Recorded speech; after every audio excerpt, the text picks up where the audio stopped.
de pós-graduação e pós-graduação em filosofia da UFSC, em especial a professora Marina dos Santos e ao Gabriel Xavier.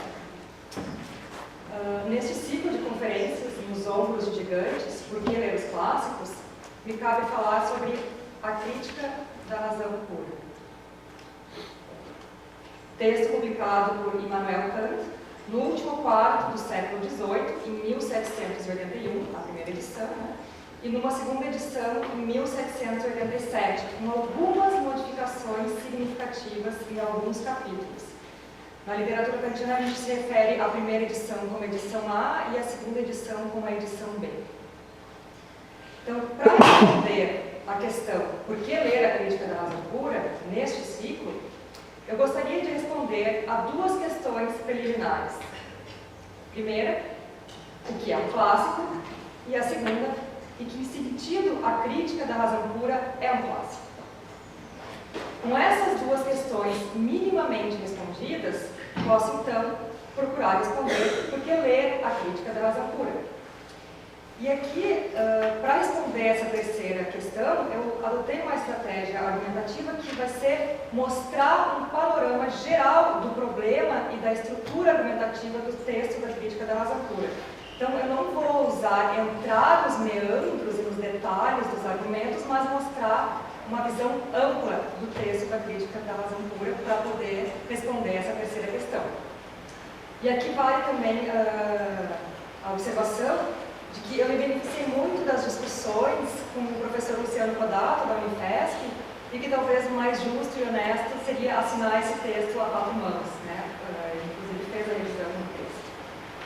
Bom, o que eu talvez possa antecipar e que eu pretendo esclarecer no desenvolvimento da minha exposição é que devemos ler a crítica da razão pura, sobretudo por ela não ser atual. É preciso enfatizar isso desde o início. O texto de Kant é clássico porque não é atual.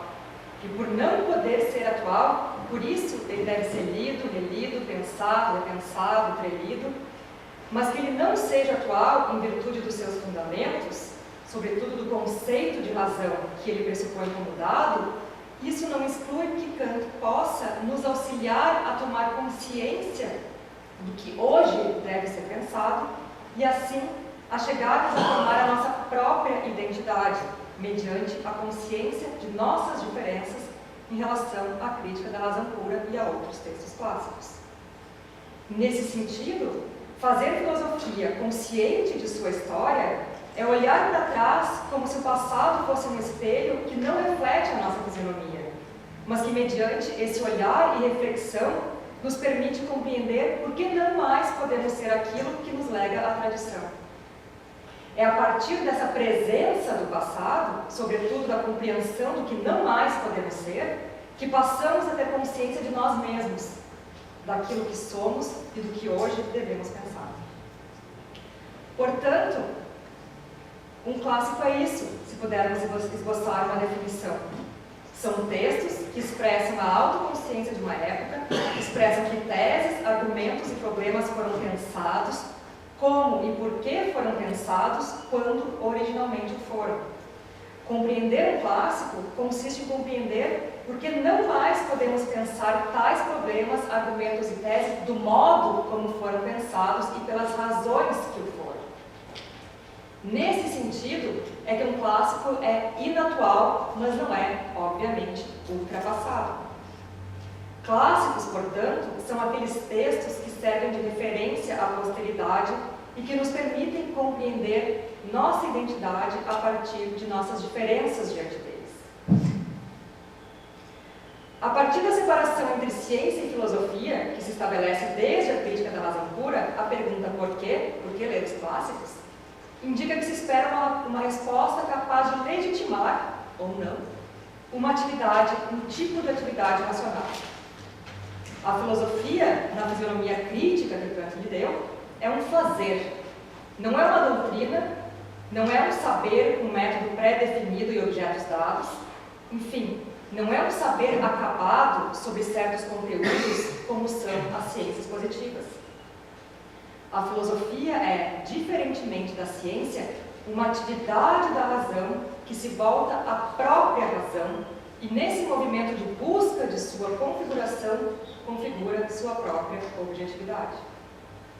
Diante da separação entre ciência e filosofia, desde a dialética transcendental, que é uma parte do texto da crítica da razão pura, separação de que a pergunta deste ciclo dá uma medida, a situação é essa, segundo o professor José Henrique dos Santos, e aqui eu cito: essa atividade, a filosofia, não é óbvia e não encontra reconhecimento geral, ela precisa justificar-se. Não exigimos a mesma coisa da ciência. A atividade do cientista parece-nos não só legítima, como também socialmente útil. Não estão em questão as pesquisas do biólogo sobre os vírus letais ou a do sociólogo sobre os sistemas eleitorais, mas é preciso justificar a pesquisa em filosofia. Essa atividade que se exerce no exílio das ciências existentes, para usar uma expressão do professor Rubens Rodrigues Torres Filho, no belo ensaio O Dia da Caça, ou seja, o dia em que o porquê saiu à busca do filósofo. O orientador da minha pesquisa do mestrado, o professor Baltazar Barbosa Filho, costumava nos dizer que ignorar a história da filosofia é estar destinado a repeti-la, e de maneira pior que a original. Filosofia e história da filosofia estão entremeadas. Nesse mesmo sentido, não se pode fazer filosofia, nos ensina o professor José Arthur Gianotti, sem que se reflita minuciosamente sobre a própria historicidade da filosofia. Em outros termos, não se faz filosofia sem que se pense como ela se relaciona com o tempo. Não o tempo da história dos povos e das civilizações, mas como ela mesma é autora de sua temporalidade.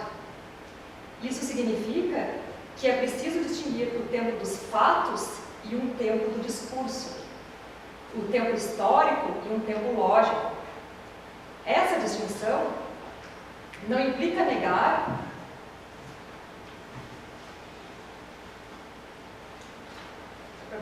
acho que eu esqueci de ficar passando assim. Essa distinção não implica negar o contexto histórico que envolve uma experiência filosófica. Identificar um tempo que é próprio a um discurso e seus conceitos tampouco implica negar a relação da filosofia com a ciência, muito menos a relação conceitual dos clássicos entre si. Um exemplo é Kant, em especial o modo como ele elabora sua noção de espaço a partir da controvérsia entre Newton e Leibniz, no início do século XVIII. Em um artigo a esse respeito, O Papel do Espaço na Elaboração do Tempo de Kant, Gerard Lebrun nos mostra que as lições de Kant sobre o espaço, na dissertação de 70, que é um texto anterior à Crítica da Razão Pura, nascem não quando Kant concebe positivamente o que é o espaço, como faz o cientista, mas quando Kant se pergunta por que Leibniz não poderia ter razão diante do espaço absoluto de Newton e dos geômetros. Portanto, da compreensão físico-matemática da natureza na mecânica newtoniana. O conceito kantiano de espaço é, nos termos de Lebrun, um conceito estratégico contra a metafísica leibniziana. É resultado de uma confrontação entre as noções científicas do seu tempo e a interpretação que se pode dar-lhes. O conceito kantiano de espaço é elaborado contra uma metafísica que pretende legislar a natureza com base no princípio de razão suficiente, no princípio dos indiscerníveis, na tese da harmonia pré-estabelecida, etc. Isso significa, para Leibniz, ter de rejeitar os conceitos de vácuo, de átomo e as concepções newtonianas do espaço, do tempo e do movimento, às quais Kant pretende dar sustentação antes da elaboração definitiva da estética transcendental, que é outra parte do texto da Crítica da Razão Pura. A relação da filosofia com a ciência e a relação dos clássicos entre si, contemporâneos ou não no tempo histórico, não elimina, obviamente, o tempo que é próprio aos conceitos, o chamado tempo lógico. No caso de Kant, prova disso, extraída do prefácio à primeira edição da Crítica da Razão Pura e do prefácio aos Prolegômenos, que é um texto publicado entre a primeira e a segunda edição da Crítica da Razão Pura, é a constituição do projeto crítico, do criticismo, como alternativa conceitual ao dogmatismo e ao ceticismo. A concepção de Kant nesses três momentos conceituais da história da filosofia, o dogmatismo, o ceticismo e o criticismo, além de exemplificar o sentido da noção de tempo lógico como tempo da razão, tempo do discurso, tempo do logos, pode ser resumida por 3 proposições sobre o estatuto epistemológico da filosofia, em comparação com a matemática e a física como modelos de ciência. De acordo com o dogmatismo, a filosofia com o estatuto epistemológico equiparável ao da ciência é não só possível, mas existente. Ao inverso, de acordo com o ceticismo, a filosofia com o estatuto epistemológico equiparável ao da ciência é não só inexistente, mas impossível, visto que a toda tese se pode opor uma antítese e provar ambas. Por fim, de acordo com o projeto da crítica, o criticismo, a filosofia com o estatuto epistemológico equiparável ao da ciência é inexistente, tal como sustenta o ceticismo contra o dogmatismo. Mas ainda não se pode, segundo Kant, decidir em última instância se ela é possível ou impossível, contra o que sustenta o ceticismo. Essa é a decisão que se trata de tomar na crítica da razão pura. A decisão, em suma, sobre a possibilidade ou impossibilidade da filosofia, a decisão sobre o seu destino. Pois se é verdade que a metafísica, desde os gregos, perdeu-se no país das quimeras, foi ciência só de nome, também é verdade que tanto a matemática, desde os gregos, quanto a física, desde os modernos, comprovam a legitimação do uso puro da razão. Essa constatação de que há um uso legítimo da razão pura nos leva a reconhecer uma alternativa ao ceticismo e ao dogmatismo, e é o que nos permite dizer, nos termos de Kant, que a via crítica ainda está aberta. Portanto, o problema do estatuto epistemológico da filosofia, em comparação com a matemática e a física, é proposto por Kant como um problema histórico interpretado em termos conceituais. Mais tarde, em 1800, quando Kant toma notas para o concurso da Academia de Berlim, que formula uma questão sobre os efetivos progressos da metafísica na Alemanha desde a época de Leibniz e Wolff, ele esboça um capítulo em que se pergunta sobre o destino da crítica da razão pura a partir do desenvolvimento conceitual da história da filosofia, estruturada nesses 3 momentos da razão. Nesse desenvolvimento conceitual da história da filosofia, que ele próprio, Kant, denomina como história filosofante da filosofia, Kant se pergunta como deve ter surgido o dogmatismo, a partir dele o ceticismo e de ambos o criticismo. Essa pergunta, portanto, não só traduz o sentido conceitual da história da filosofia, mas também expressa a consciência de si de uma época, como pretende Kant. Nosso tempo, lemos no início do prefácio à primeira edição, é o tempo da crítica. Aí vemos a relação entremeada do logos, do tempo do logos com o tempo dos fatos, do tempo lógico e do tempo histórico, ou a consciência que a filosofia tem de si mesma na interpretação da tradição. Em termos históricos, porém, Heidegger dá uma explicação sobre o legado herdado por Kant da tradição cristã, quando este considera a filosofia em sentido genérico como metafísica geral, isto é, como filosofia primeira ou ontologia, subdividida em 3 metafísicas especiais: a teologia, a cosmologia e a psicologia. Em outras palavras, Kant entende a filosofia tal como ela é ensinada na Universidade Alemã no século XVIII. A ciência do ser enquanto ser especifica-se em uma ciência do ser divino, do ser natural e uma ciência do ser humano. Segundo Heidegger, essa concepção de uma metafísica geral, subdividida em 3 metafísicas especiais, corresponde à divisão cristã do ser em geral entre o ser criador, Deus, e os seres criados, a natureza e o homem. Daí a divisão da teologia, da cosmologia e da psicologia sobre o gênero da ontologia. Esta, a ontologia, com sua exposição das categorias como predicado de tudo que é, a teologia com as suas provas da existência de Deus, a cosmologia com suas provas da finitude ou infinitude do mundo, seja temporal, seja espacial, e a psicologia com suas provas da imortalidade da alma. Na crítica da razão pura, a teologia, a cosmologia e a psicologia são tratadas cada uma em sua respectiva parte na dialética transcendental, que é uma parte do texto da crítica da razão pura. E a ontologia é tratada na analítica transcendental, que é outra parte do texto da Crítica da Razão Pura. Então, é verdade que a divisão da dialética corresponde à divisão das metafísicas especiais e que a ontologia corresponde à investigação de Kant na analítica, onde é transformada em uma lógica que faz referência a objetos da experiência, que Kant denomina lógica transcendental, exposta na tábua das categorias. É muito provável também que seja fato a herança cristã de Kant na divisão do ser em geral entre o ser criador e os seres criados, conforme a filosofia ensinada na Universidade Alemã no século XVIII. Mas é outra a versão de Kant sobre a divisão das três metafísicas especiais e seus respectivos objetos suprassensíveis, ideais que se resumem a uma só expressão, o incondicional.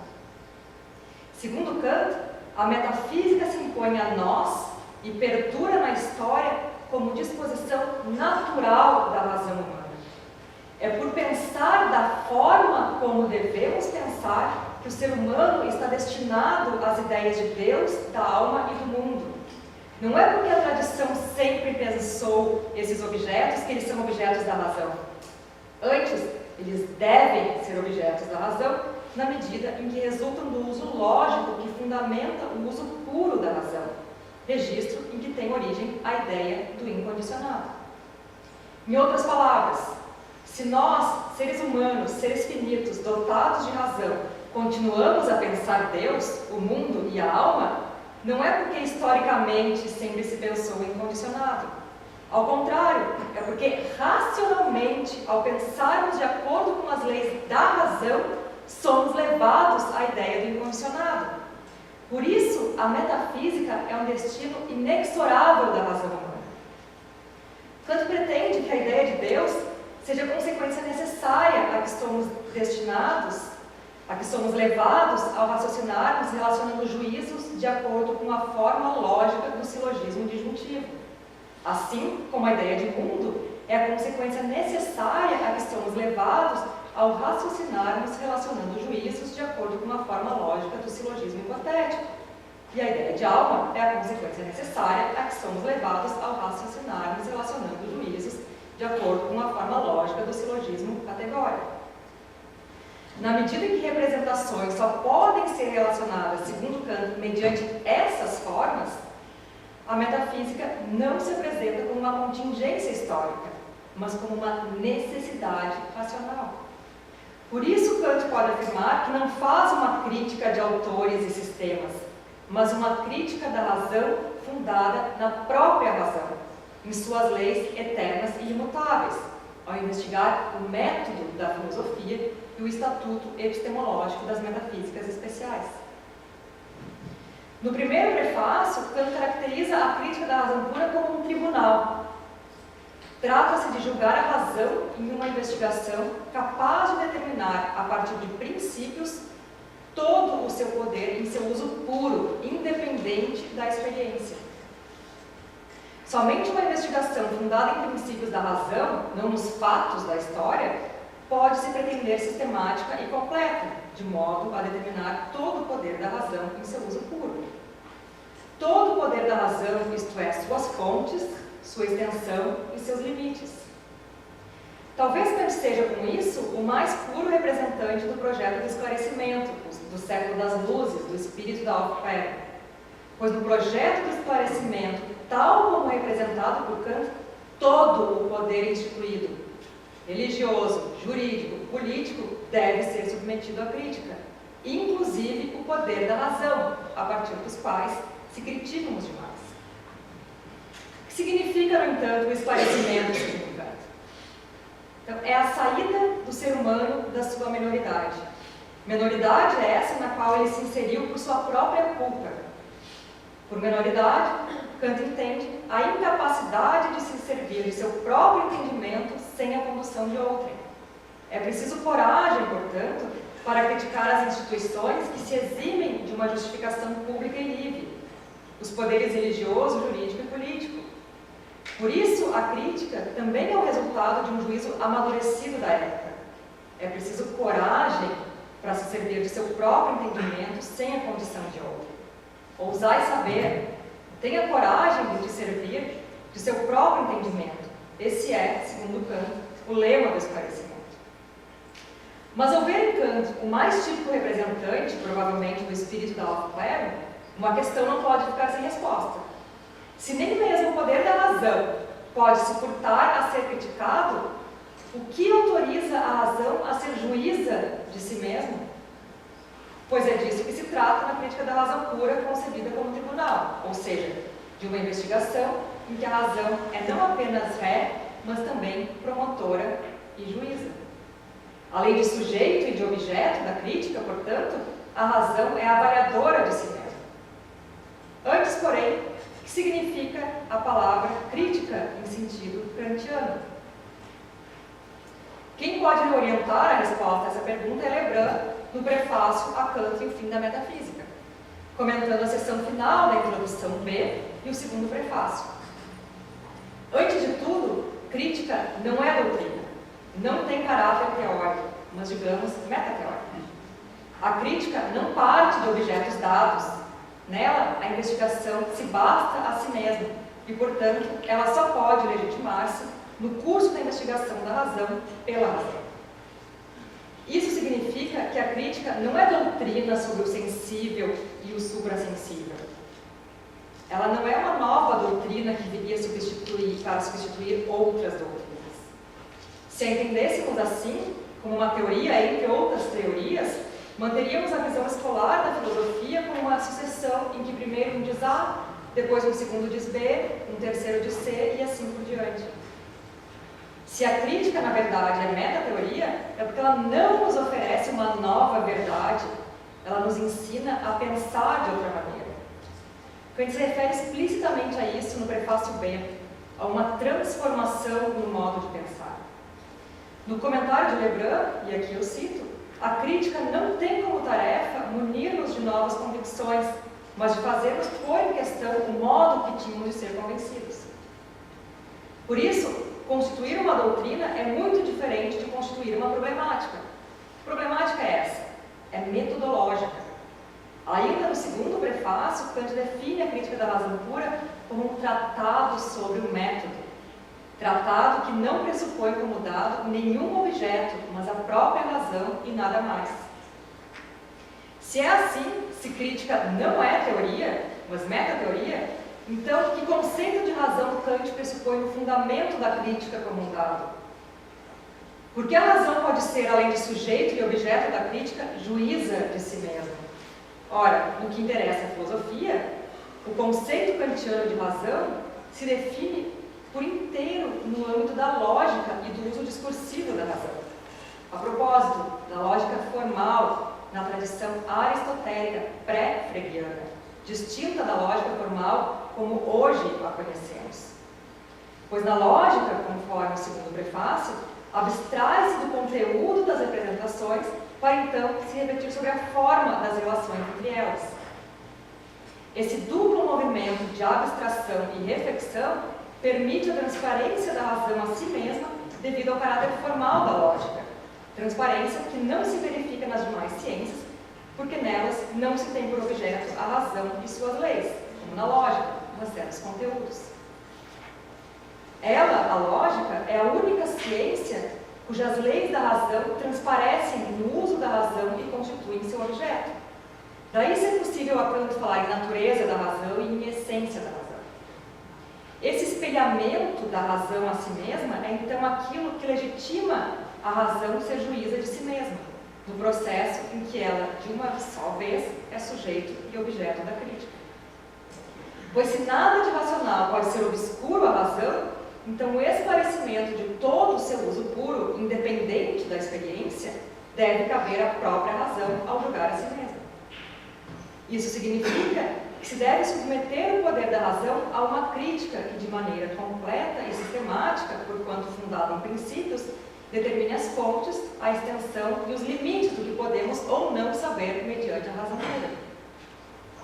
Trata-se de investigar os limites em que é legítimo sustentar teses sobre Deus, o mundo e a alma sem recurso ao sensível, sem recurso aos fatos, sem recurso à experiência. Esse é o sentido do título, Crítica da Razão Pura. uma investigação crítica pré-teórica da razão pela própria razão em seu uso independente da experiência. Investigação que deve decidir sobre a possibilidade ou impossibilidade da filosofia a partir da determinação do seu método. Em termos epistemológicos, o problema da crítica da razão pura é saber se é possível ou não conceder a filosofia, quer como metafísica geral, quer como uma das três metafísicas especiais, o mesmo estatuto epistemológico de que dispõe a matemática e a física, ciências que atestam a legitimidade do uso puro da razão. Conforme o segundo prefácio, notadamente a matemática desde os gregos, em particular com a geometria euclidiana, e a física desde os modernos, em particular com a mecânica newtoniana. Essas duas ciências são consideradas por Kant ciências em sentido estrito, na medida que contêm juízos dotados de caráter necessário e validade universal, sendo que, além de fecundos ou férteis, neles as representações não podem ser extraídas da experiência, total ou parcialmente, totalmente no caso da matemática e parcialmente no caso da física. A diferença sobre esse aspecto é clara. O adjetivo puro designa a independência da representação em vista da experiência, ao passo que o adjetivo a priori designa a anterioridade da representação diante da experiência. Toda representação independente da experiência é anterior a ela, mas nem toda representação anterior à experiência é independente dela. Em outras palavras, toda representação pura é a priori, mas nem toda representação a priori é pura. Na matemática, as representações são de todo independentes da experiência, portanto puras. Na física, as representações são em parte independentes da experiência, portanto a priori, mas não puras. Isso porque os conceitos da física podem ser empíricos e, como tais, sua origem pode ser a posteriori, embora a relação dos conceitos nos juízos da física seja a priori. Já no caso da matemática, por sua vez, tanto os seus conceitos quanto a relação desses conceitos no juízo é pura. Essa pureza da matemática é aquilo que a torna para Kant o modelo epistemológico por excelência, paradigma que deve ser observado pela filosofia na determinação do seu método, sem que isso signifique, bem entendido, fazer da filosofia uma matemática aplicada. Kant resume na introdução à crítica da razão pura, em uma única pergunta, o problema geral da razão pura. Aquele problema capaz de traduzir a autoconsciência da ética. Trata-se da pergunta: como são possíveis juízos sintéticos a priori? Na medida em que os juízos da matemática e os juízos da física são sintéticos a priori, também os juízos da filosofia, na solução do problema geral da razão pura, deverão ser sintéticos a priori para que a metafísica geral e as metafísicas especiais tenham direito ao estatuto de ciência em sentido estrito.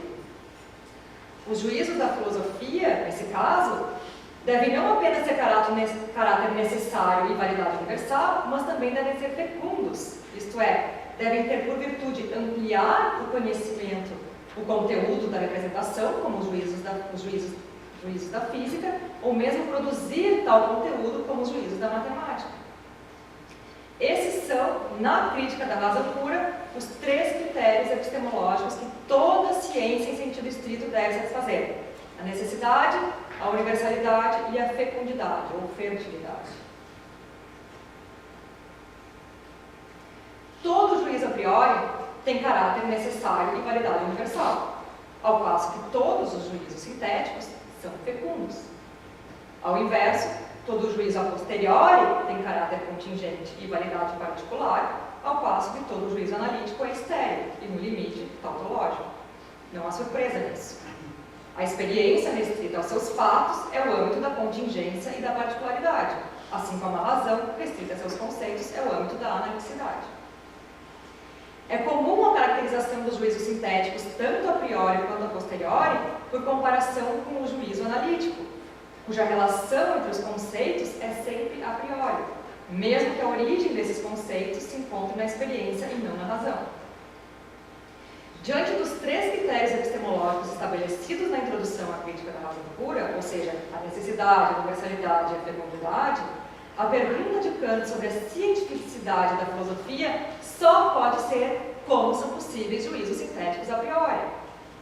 Pois somente o sintético a priori satisfaz todos os três critérios: a necessidade e a universalidade, características de todo juízo a priori, e a fecundidade, característica de todo juízo sintético. De um lado, o juízo analítico tem caráter necessário e validade universal, mas não é fecundo. Isso significa que o juízo analítico satisfaz dois dos três critérios que toda ciência em sentido estrito deve satisfazer. De outro lado, o juízo sintético, a posteriori, é fecundo, mas não tem caráter necessário nem validade universal. Isso significa que o juízo sintético a posteriori apenas satisfaz um dos critérios. Somente o juízo sintético a priori satisfaz os três critérios. É fecundo, tem caráter necessário e validade universal. Daí o problema geral da razão pura, no que interessa à filosofia, não poder ser diferente. Como são possíveis juízos sintéticos a priori? Como é possível a síntese a priori com o juízo? Pois, como Kant observa, se fosse pela matemática e pela física, não seria necessária uma crítica da razão. A crítica da razão é necessária pela filosofia, tanto pela metafísica geral quanto pelas metafísicas especiais. Costuma-se repetir a fórmula kantiana de que os juízos sintéticos são ampliativos, expandem o conteúdo da representação, e o juízo analítico é apenas explicativo, apenas esclarece o conteúdo da representação. Essa caracterização, obviamente, não é falsa, e tem por virtude observar que a distinção analítico-sintético não diz respeito à forma lógica do juízo. Mas essa caracterização, feita por Kant, ainda permanece superficial enquanto a repetirmos sem repensá-la e não determinarmos seus fundamentos lógicos. Sob esse aspecto lógico, é mais profícua a afirmação de Kant ao notar que no juízo analítico, o vínculo do sujeito com o predicado é pensado por identidade, de maneira que o predicado é deduzido do sujeito sem contradição, ou por não contradição. Assim, negar do sujeito corpo o predicado extenso, ou afirmar do sujeito corpo o predicado não extenso, é contradizer a identidade entre o corpo e a extensão já pensado no sujeito corpo, e que é afirmada no juízo: todos os corpos são extensos. Em outros termos, no juízo analítico, o predicado contrário não P contradiz a identidade entre o sujeito S e o predicado P já pensado em S. Por isso, o juízo analítico apenas torna explícito um conceito contido de maneira implícita em outro conceito, como parte do conteúdo desse último. Em outras palavras, apenas torna distinto um predicado já pensado de maneira confusa no sujeito. Daí se poder dizer que o juízo analítico é apenas explicativo, pois ele apenas decompõe o que já se acha composto no conceito, e não ocorre nessa decomposição nenhum acréscimo. A síntese do todo, com uma parte, já está lá, pensada no todo. Basta apenas analisá-la. Por isso, o juízo analítico não é fecundo. Portanto, sob o aspecto lógico que fundamenta a caracterização do juízo analítico como apenas explicativo, é isso que significa afirmar nele a síntese, ou seja, o vínculo do sujeito com o predicado é pensado por identidade. Em última instância, a identidade implícita entre A e B, entre corpo e extensão, funda-se na identidade explícita tautológica entre A e A. Pretender deduzir não B como parte do todo A é, em suma, contradizer a tautologia A e A. Daí o caráter necessário e a validade universal do juízo analítico, independentemente de seus conceitos terem origem pura ou empírica. No exemplo de Kant, pura no conceito de extensão, empírica no conceito de corpo. Pois o que importa ao caráter necessário e à validade universal do juízo analítico todo corpo extenso é que a relação entre esses conceitos seja a priori, não a origem deles na intuição pura ou na intuição empírica, respectivamente. Por quê?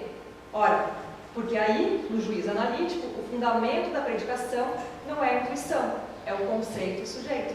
No caso do exemplo, o corpo, todos os corpos.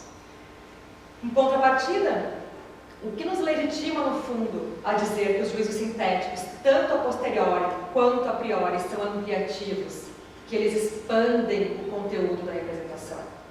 Porque ambos, em suma, são fecundos. Ao inverso do juízo analítico, nos juízos sintéticos, o vínculo do sujeito como predicado não é pensado por identidade, de maneira que tanto P quanto o seu contrário não P são predicáveis de S sem contradição. No exemplo de Kant, todos os corpos são pesados, não há contradição nem ao afirmar nem ao negar o predicado pesado do sujeito corpo. Tanto o predicado branco quanto o seu contrário não branco são predicados do sujeito cisne, sem contradição. Ao inverso do juízo analítico, em que a predicação está fundada a priori no conceito sujeito, nos juízos sintéticos a relação sujeito-predicado só pode se fundar na intuição. Em outras palavras, ao inverso do juízo analítico, em que não é preciso ir além do conceito para pensar a síntese, a composição entre sujeito e predicado, no juízo sintético só se pode pensar a síntese entre sujeito corpo e o predicado pesado, ou o predicado não pesado, na medida em que se recorre à intuição como fundamento da predicação. É preciso ir à intuição empírica no caso do sintético a posteriori, a intuição pura no caso do sintético a priori. Por que dizer, enfim, que os juízos sintéticos são todos ampliativos e atendem ao critério epistemológico da fecundidade? Em suma, porque há um acréscimo de conteúdo no conceito sujeito. Nos termos de Kant, o conceito predicado está totalmente fora do sujeito, embora em vinculação com ele, ou seja, em vinculação com ele na intuição. Um juízo sintético é a composição de dois conceitos mediante um terceiro termo. Segundo Kant, é a experiência a nós acessível na intuição o terceiro termo que permite essa composição, o acréscimo do predicado pesado ao sujeito corpo, como algo que não estava pensado nele e que dele não poderia ser extraído por decomposição, ou seja, por análise. Os juízos modelos da síntese a priori, os juízos da matemática, são comentados na quinta seção da introdução à crítica da razão pura. E de modo mais exaustivo, esses juízos são comentados na metodologia transcendental, que é uma outra parte do texto da crítica da razão pura. Mas é o texto da introdução que dá o sentido à questão da síntese a priori como um tratado sobre o método. Então, quanto aos juízos sintéticos a priori na física, eles são comentados de modo mais exaustivo na analítica transcendental, em particular na analítica dos princípios, que é uma parte também do texto da crítica da razão pura. Então, na seção 5 do texto da introdução, ao afirmar a tese da sintexicidade da matemática, Kant está pressupondo duas coisas. Primeiro, os juízos matemáticos consistem na composição de partes em um todo, e não na decomposição do todo em partes. Segundo, os objetos das representações geométricas e aritméticas têm origem não a posteriori, mas a priori, nesse procedimento de síntese. É contra Leibniz a tese de Kant de que os juízos matemáticos são todos sintéticos e não analíticos. É contra a pretensão de Leibniz de reduzir a matemática à lógica, contra a pretensão de que todas as verdades, inclusive as verdades matemáticas, devem reduzir-se a fundamentos lógicos. Leibniz afirma com todas as letras em uma carta a Clarke, e aqui eu cito, o grande fundamento das matemáticas é o princípio de contradição ou da identidade, a saber, que um enunciado não pode ser verdadeiro e ao mesmo tempo falso. Portanto, se A é A, então não pode ser não A. Kant jamais negará que se é verdadeiro que A é A, então é falso que A é não A, visto que a contradição infringe a identidade e, no caso, o terceiro excluído, mais precisamente.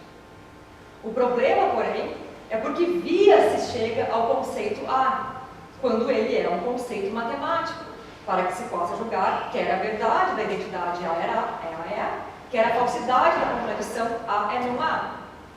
Segundo Kant, se A é um conceito matemático, então é preciso reconhecer uma operação sintética de composição e não analítica para se chegar à identidade do conceito A consigo mesmo. Sem a identidade de A consigo mesmo, não se obtém ainda nem a verdade da identidade A é A, nem a falsidade da contradição A é não A. O que Kant nega, portanto, é que o grande fundamento das matemáticas seja o princípio de contradição ou de identidade, que é o que afirma Leibniz. Contra essa tese logicista de Leibniz, Kant sustenta que a lógica é técnica que serve à demonstração e não à invenção. Embora toda inferência válida seja regulada pelo princípio de não contradição, inclusive as provas dos teoremas matemáticos, as próprias representações matemáticas não têm origem, segundo Kant, em um procedimento de análise regulado pelo princípio de não contradição. Uma coisa é demonstrar um juízo a partir de outro juízo em conformidade com o princípio de não contradição, como deve ocorrer em toda inferência válida, inclusive nas demonstrações matemáticas. Outra coisa é supor, a partir dessa conformidade, que as representações matemáticas sejam inventadas mediante a aplicação desse princípio. Contra a analicidade da matemática, Kant escreve no parágrafo 8 da Estética Transcendental, que é uma parte do texto da crítica, recorrendo a um exemplo geométrico. E aqui eu cito Kant. Tomai tão só a proposição de que com duas linhas retas não se pode encerrar nenhum espaço. E, portanto, não é possível qualquer figura. E tratai de deduzi-la do conceito de linhas retas e do número 2. Todo o vosso esforço é inútil, e vos vereis obrigados a buscar refúgio na intuição, como sempre faz a geometria.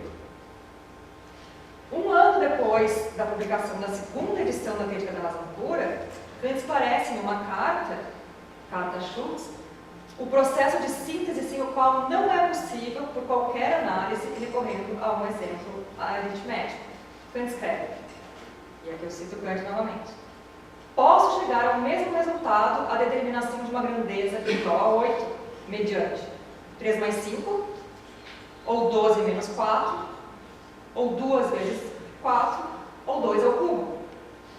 Só que o meu pensamento de 3 mais 5 não se acha contido o pensamento de 2 vezes 4, tampouco o conceito de 8. Kant prossegue: quando considero 3 mais 4 como expressão de um problema em que se trata, estando dados os números 3 e 4, de encontrar um terceiro, a solução advém por uma operação, que não necessita de nenhuma regra particular de análise. Kant não está negando que 3 mais 5 ou 2 vezes 4 possam substituir um ao outro em qualquer proposição, sem alterar o valor de verdade da proposição. O que ele está negando é que se possa aplicar esse princípio antes de proceder às operações. Eu não posso, antes de fazer 3 mais 5, eu não posso substituir por 2 vezes 4 antes de fazer a operação 2 vezes 4. Não bastam os fundamentos lógicos, ou seja, não basta o princípio de não contradição.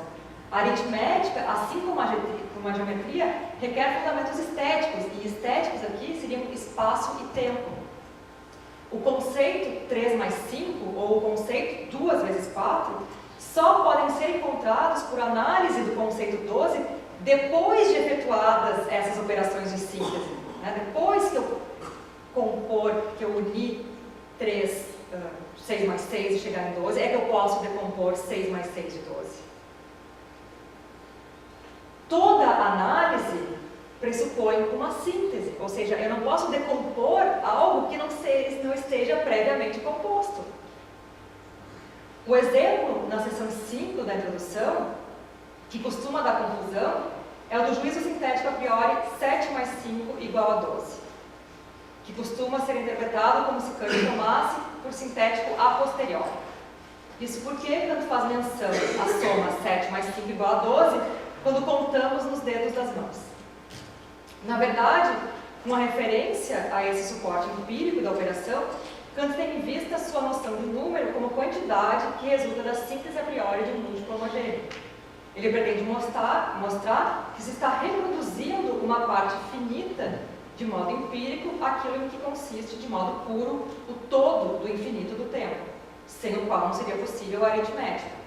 Em outros termos, a infinitude do tempo e a pureza subjazem a toda a síntese a priori de um múltiplo homogêneo pela qual se produz qualquer grandeza, produção que é reproduzida de modo empírico ao calcularmos com os dedos 7 mais 5 igual a 12. Pois a própria temporalidade contém em si a quantidade infinita de múltiplo homogêneo. A incompreensão dessa seção 5 da introdução se deve em grande parte ao fato de permanecerem implícitas certas teses que só vão ser desenvolvidas mais adiante no texto da estética transcendental.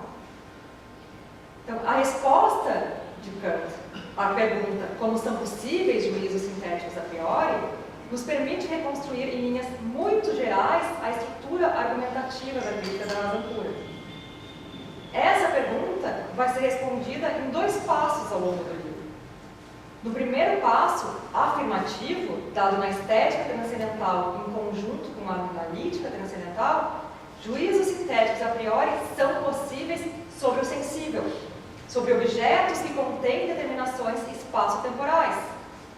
A resposta ao como eles são possíveis diz respeito não só à matemática e à física, mas também à metafísica como metafísica geral, isto é, como ontologia, ciência do ser enquanto ser.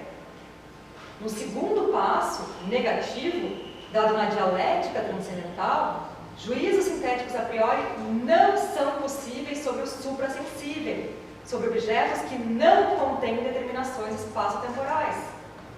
Essa resposta negativa extrai as consequências da primeira afirmativa e diz respeito às metafísicas especiais, isto é, a teologia, a cosmologia e a psicologia, ciências, respectivamente, do ser divino, do ser natural e do ser humano.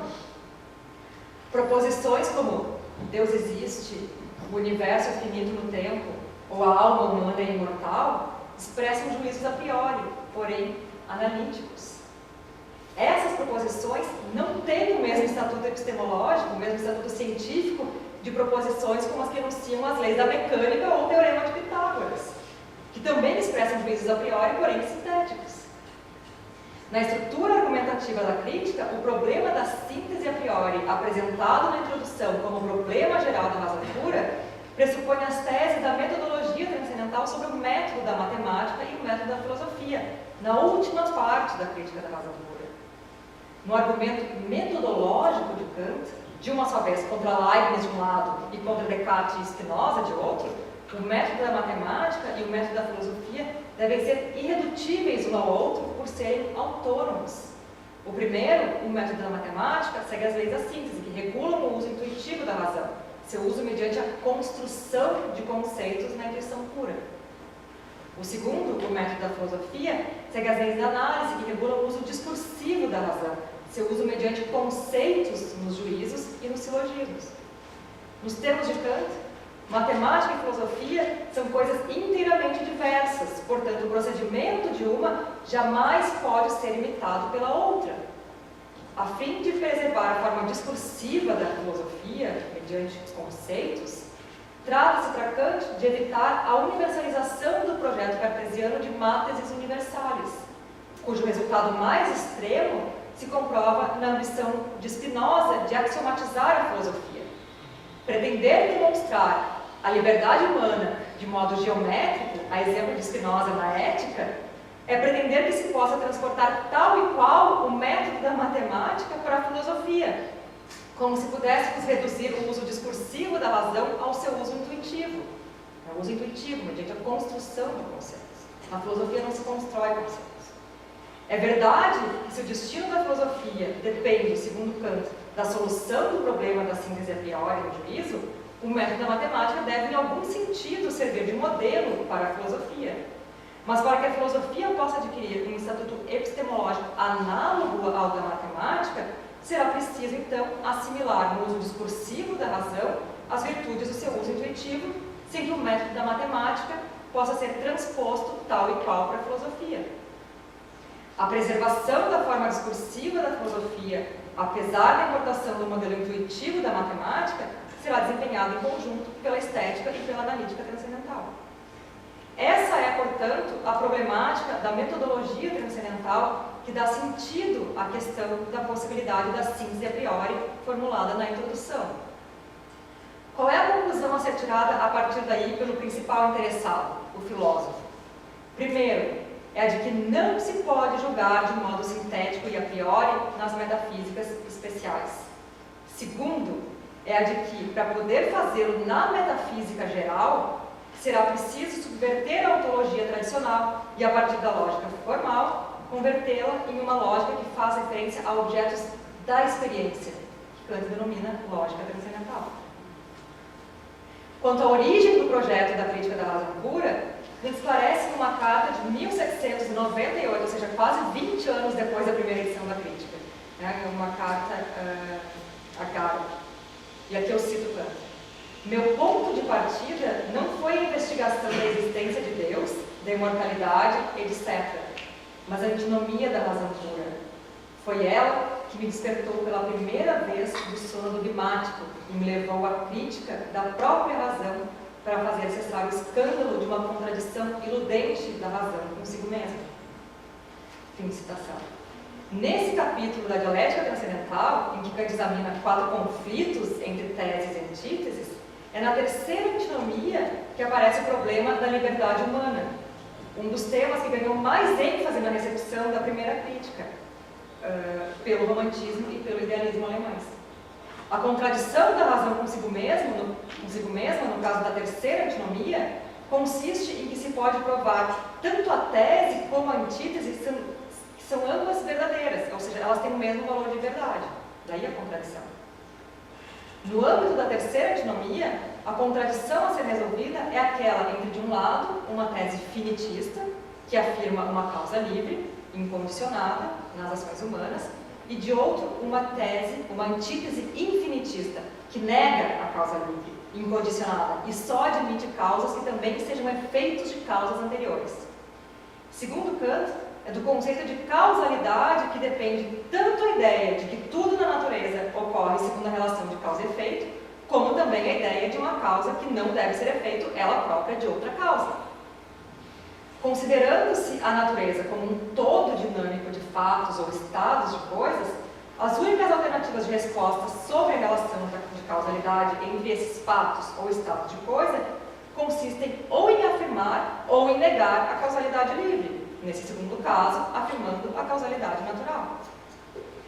A introdução da distinção crítica entre fenômenos e números, mediante a qual Kant reinterpreta os sensíveis e os inteligíveis, é a operação conceitual que serve à estratégia de conciliação entre a natureza e a moralidade na solução à terceira antinomia.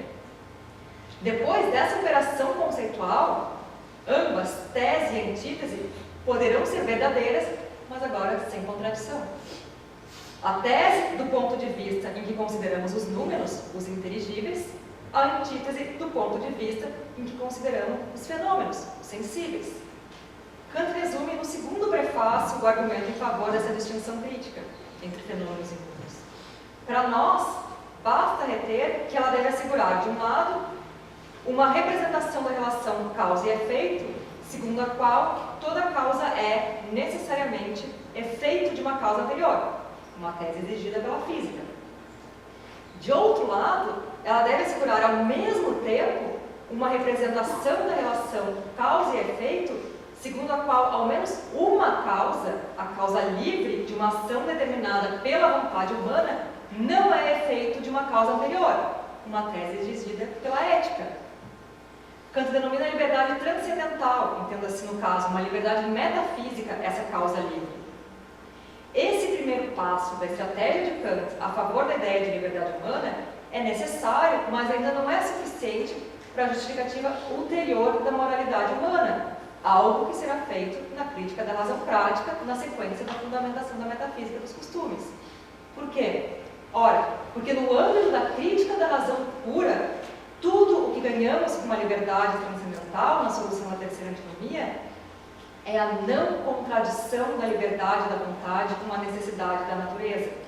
Em resumo, tudo que nos resta por ora é a possibilidade lógica da liberdade, é a sua inteligibilidade.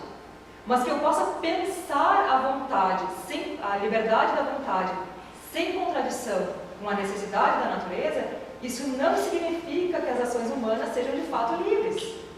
Para a justificativa da moralidade humana, é preciso que a liberdade, além de inteligível, seja também realizável.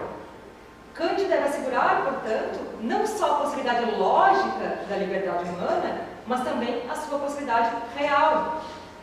Não basta que a liberdade seja possível no âmbito numérico, ela deve ser também possível no âmbito fenomênico e, como tal, ser realizável em nossas ações. Não basta a ideia de liberdade transcendental, é preciso provar a liberdade humana, que a liberdade humana é realizável no âmbito fenomênico, mediante a noção de autonomia, conforme será tratado por Kant em seus textos práticos, depois da crítica da razão pura. O problema da liberdade a ser resolvido nesses textos práticos, posteriores à crítica da razão pura, será, portanto, provar que uma causa numérica possa produzir efeitos no fenômeno, sem que essa eficiência possua um caráter transcendente. Em outras palavras, o problema de Kant será justificar uma causalidade do inteligível para o sensível que não se revele uma causalidade do exterior para o interior, do além para o quem, como se fosse, num sentido análogo, uma intervenção de Deus na série das causas e efeitos da natureza. Com a noção de liberdade humana como autonomia, portanto, será necessário abandonar a transcendência do mundo inteligível para chegar aos limites da imanência do mundo sensível. Mas visto que essa prova será desenvolvida por Kant depois da crítica da razão pura, basta indicar essa linha de continuidade com a crítica da razão prática. Eu gostaria aqui de sugerir uma conclusão, compartilhando com vocês, uma passagem que me é cara no texto de Lebrun sobre o papel do espaço na elaboração do pensamento de Kant. Lebrun escreve, e vocês podem acompanhar nessa projeção: acredito que a melhor homenagem que possamos prestar aos pensadores clássicos é lê-los e compreendê-los. Compreendendo ao mesmo tempo, porque hoje não podemos mais ser nem aristotélicos, nem cartesianos, nem kantianos, nem marxistas, como teríamos sido na época em que esses autores viveram. Ao voltarmos hoje a Kant, parece-me que temos de enfrentar uma dificuldade ao pretender tratá-lo como nosso contemporâneo ou ao pretender atualizar suas teses. É preciso que nos conscientizemos da dificuldade de que Kant não só entende as três críticas como partes de um sistema que dão sentido a essas teses, mas que o conceito kantiano de razão no fundamento desse sistema se torna insustentável a partir da lógica de Frege e de seus desdobramentos. Mas que hoje não se possa insistir em sustentar o conceito kantiano de razão, isso não significa que seu pensamento seja ultrapassado e que não podemos aprender nada com ele. Ao contrário, parece que ao compreender porque não mais podemos pensar os problemas, os argumentos e as teses por ele pensados, talvez ele possa nos auxiliar a compreender o que hoje devemos pensar. Parece-me que é por isso que devemos ler a crítica da razão pura. Obrigada.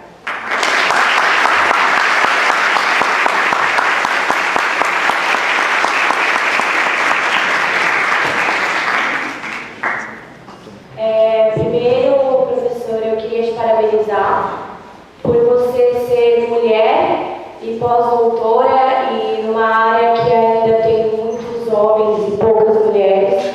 Então eu te parabenizo por isso, né?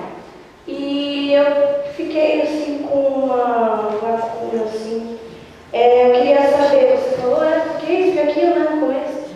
E por que o substantivo gigantes, né? Nos ombros de gigantes, eu queria que você pudesse explicar assim, por que gigantes? Essa é a pergunta. Eu sou a Marcela, da Museologia do CFA.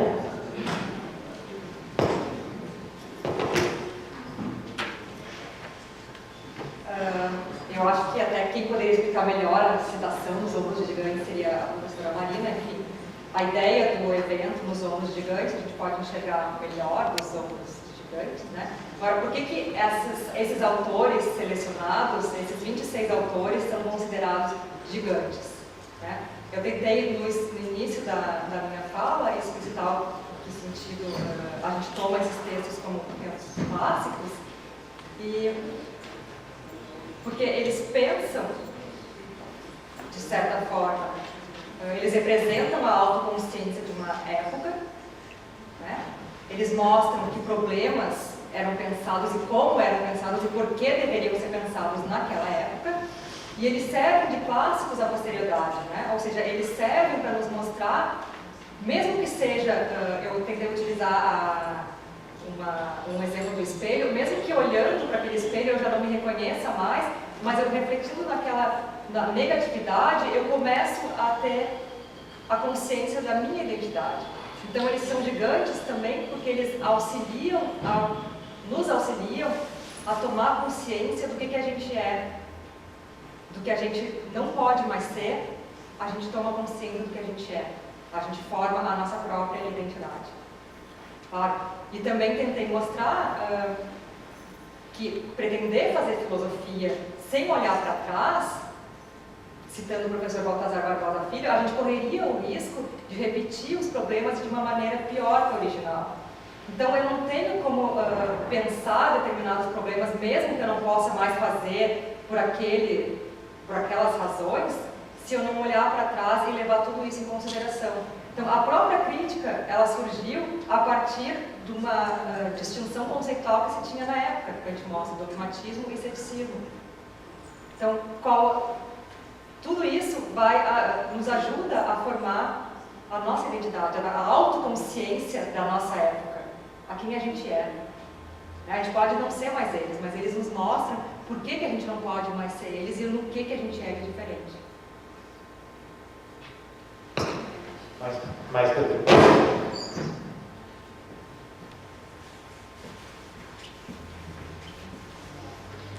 Muito obrigada pela conferência, Maria, e pelo aceite fazê-la. Na verdade, eu queria retomar uma coisa que tu disseste no início da tua fala. Eu gostaria que tu pudesse falar um pouco mais disso. Tu disseste que a lógica, o uso lógico da razão é anterior ou fundante em relação aos usos teórico e prático da razão. Então, se pudesse desenvolver um pouquinho melhor, vamos falar um pouquinho mais sobre isso, eu te agradeço. Muito obrigada mais uma vez. Eu agradeço o convite. Enfim, o que eu tentei mostrar, e aí isso também desemboca no que eu comecei no início e no final, para dizer que Kant não é atual, porque, o texto é Crítica da Razão Pura. Ele parte do conceito de razão como um dado. Só que da onde se origina esse conceito de razão? Esse conceito de razão, ele se origina da forma do raciocínio lógico. Só que lógica em que sentido que Kant toma? Lógica no sentido da tradição aristotélica, ou seja, nas formas silogísticas. É daí que Kant extrai o conceito de razão. Tá? E esse conceito de razão, extraído da lógica, é o que vai permitir que depois se faça a distinção entre um uso teórico e um uso prático da razão. Porque aí eu vou ter a diferença de usos. Só que a lógica, ela permite todo e qualquer uso da razão, porque ela funda a razão. É daí que Kant extrai o conceito de razão. E eu disse, ele não é mais atual, porque, o sistema de Kant, ele está fundado nesse conceito de razão. Só que a partir de Frege, eu não tenho mais só uma lógica baseada em relações de silogismo. Não é? Então, a partir de Frege, eu não consigo mais sustentar esse conceito de razão que funda o projeto da crítica.